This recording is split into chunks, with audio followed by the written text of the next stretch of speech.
So I came across archetypes, which in Jungian psychology referred to as a collectively inherited unconscious idea, pattern of thought, image, which are usually universally present in individual psyches. And archetypes are fantastic because at a human level, we relate with them. When we understand them and work with them more powerfully, we can find these power centers inside. So I ended up working with 5 what I now call power types. They are the warrioress, the lover, the mother, the queen, and the sorceress.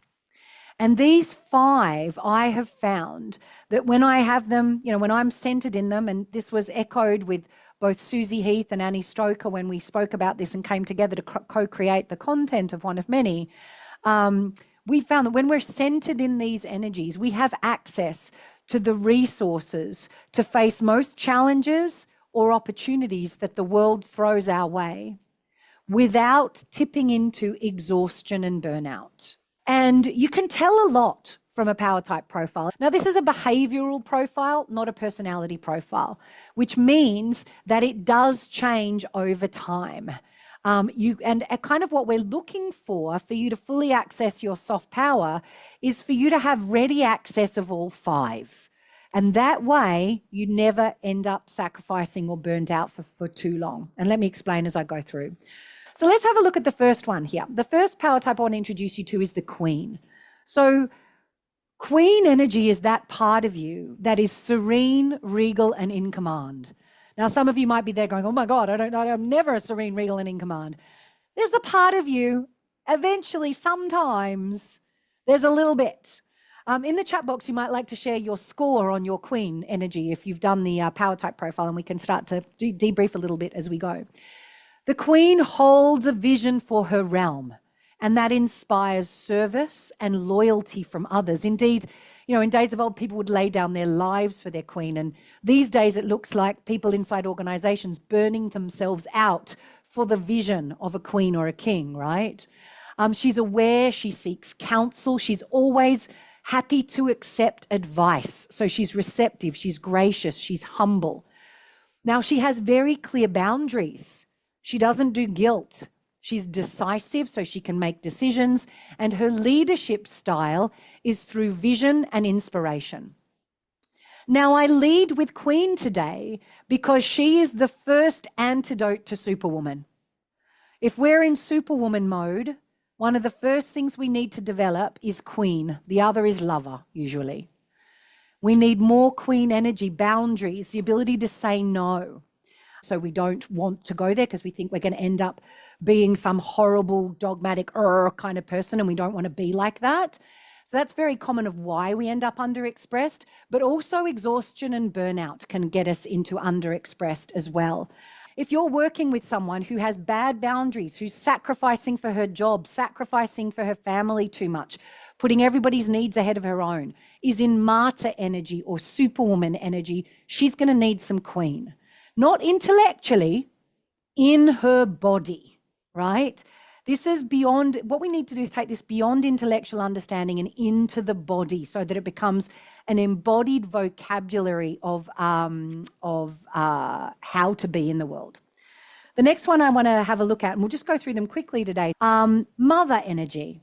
Now, it's really important to understand mother energy because you don't have to be a biological mother to have a very high mother energy. She is this place of unconditional love, unconditional acceptance. She is brilliant for parenting, for nourishing a team, even for partners in small doses. We don't want too much of her to keep her out of the bedroom. She's not very sexy for sure, but she's good, right? She's really good. Now, the downside of Queen energy is that she can tolerate bad behaviors for too long. So if you are a manager with a high mother energy, sorry, I just said Queen, but mother energy, you might find that you can see the best in everyone on your team, and someone might be underperforming despite feedback, and you keep them around for a really long time because you're coming from mother, you see their potential. That's where you need to bring some more Queen in and call it what it is, and let that person go or help them find some new role, right? That's what I mean by bad behaviors. Her leadership style is nurturing and encouraging. She's the energy we come from initially as a coach, always. We use all of the power types as coaches, but we come initially from mother energy. She fosters independence in those around her. She avoids team burnout. But the downside of Queen is she is mother, the downside of mother is that she is one of the power types that sacrifices. Now, sacrifice is where we forego our needs. We put something else as more important than our needs. And we can be in the power type of mother and do that. We sacrifice for those at our hearth. So those are our nearest and dearest. Now, the problem for this is that mother is the only one of the power types which culturally women are allowed. That the masculine paradigm says, yes, you can be in mother power type.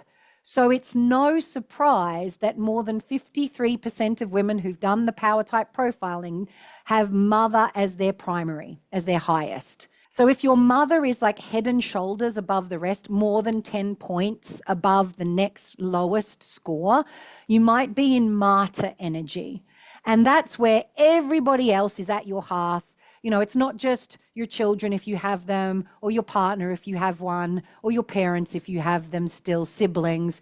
It's, you know, it's all your closest friends, even your wider friends, even your next door neighbor, even the PTA at school, your entire organization. Everybody's needs get more important than your own. So let's have a look at the next power type here. The next one is lover energy. So lover, yes, is the center of our sensuality and sexuality, but importantly, she is also the center of our self-care. And people get very nervous when I put this image up on a screen, especially if I'm doing a corporate presentation. Let's not talk about sensuality and sex here, and we don't need to talk about it in, in contexts that are inappropriate. However, we do need to talk about the lover power type because she is the center of self-care. She is the part of us that is connected to our body, to our senses. And if you are going to burn yourself out, you must disconnect from lover. It's impossible to burn out and still be high in your lover score. You won't do it because you are listening to your body, you're in your senses. Can you hear how important this is? She loves all emotion, the good and the bad. She's just as happy with ecstasy and joy as she is with wild anger and frustration, right? She's happy with all of that. She's full of life force and joy, utterly terrible at boundaries, just wants to merge with others. As a leader, she leads through invitation and appreciation. So she showers her team with gifts. She invites them, to participate. She's a very captivating and magnetic leader. Now, when you're working with clients, if you're working with someone who is sacrificing in any way or is depleted or exhausted or in Superwoman or anti-Superwoman, a lover energy conversation is going to be important. And so this is what happens with a lot of our coaches. So this little testimonial is from Lucy Atkinson's client. This is Lucy. Lucy is now one of our certified coaches. And when she was going through her training, as part of your training, what you do is you coach 3 people through a 3-month program of transformation. So she was still a student when she was taking this client through the course, right? And this was the feedback that her client gave her. She says, as a direct result of coaching, I have prioritized myself. If I'm okay, then everything else follows. That is lover energy. A bit of Queen as well, prioritizing oneself and one's needs.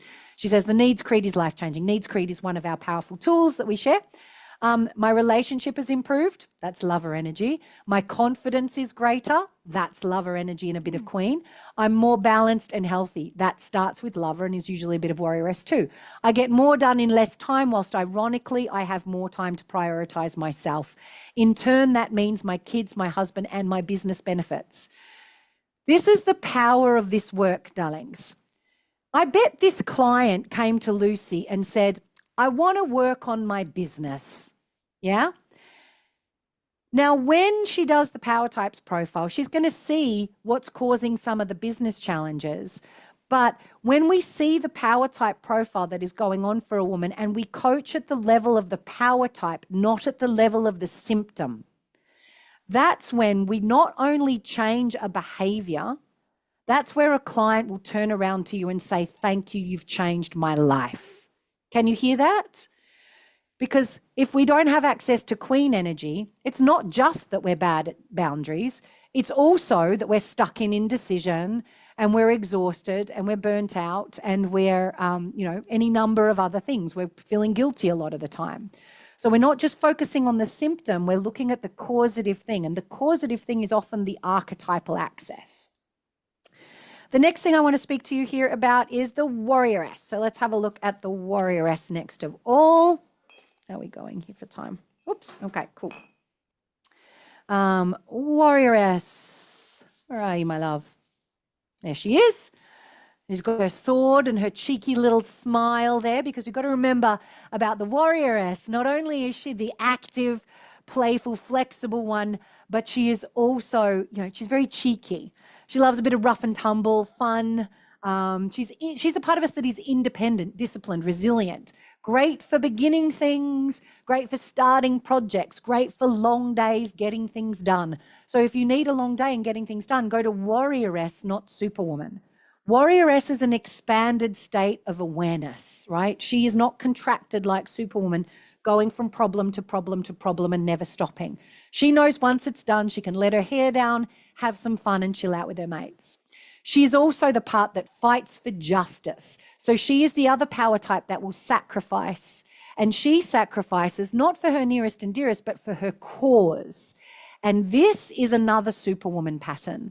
The woman who sometimes will result in burnout as she sacrifices for her cause. It might be a charity that you work for, it might be your organization where you work, but something meaningful for you. And then the final one that I want to talk about is the Sorceress. And here at One of Many, we're reclaiming the name Sorceress from Disney, that's turned it into wicked evil women with warts on their nose, because it's the part of us that connects to source, the part of us that connects to that something greater. And you might call that God, you might call it Allah, you might call it Goddess, you might call it your higher self, you might call it quantum physics or the universe, you might call it your intuition. It doesn't matter what you call it. We shorthand that to source here at One of Many, but she is the part of you that is connected to that something greater. She's spiritual, she can be a healer. She is also the master of her chosen technologies. She's the one who got you your PhD, if you have one, right? She's the one who's super curious and loves to read a lot. She manifests daily miracles, like making sure the train's late if you're late too. Without her, life is hard work, grit, and determination. So from a coaching context, if someone's coming to you exhausted, working really hard, and they need a little access to faith, they need a little access to co-creation with the world, it might be nourishing and helping them get reconnected to their source energy, which is really important, because Sorceress has a deep and profound trust in life. Her leadership style is through faith and wisdom, but because she is the wise one, sometimes she doesn't foster independent thinking, which is important. Most organizations will teach you how to run a coaching session, identify behaviors or opportunities for growth that are not working, come up with, ideas and brainstorm ideas with people, show them patterns, etc., so that they can maybe change it and fix that behavior. But when we start working at the level of archetypes, we can really profoundly help people shift paradigm.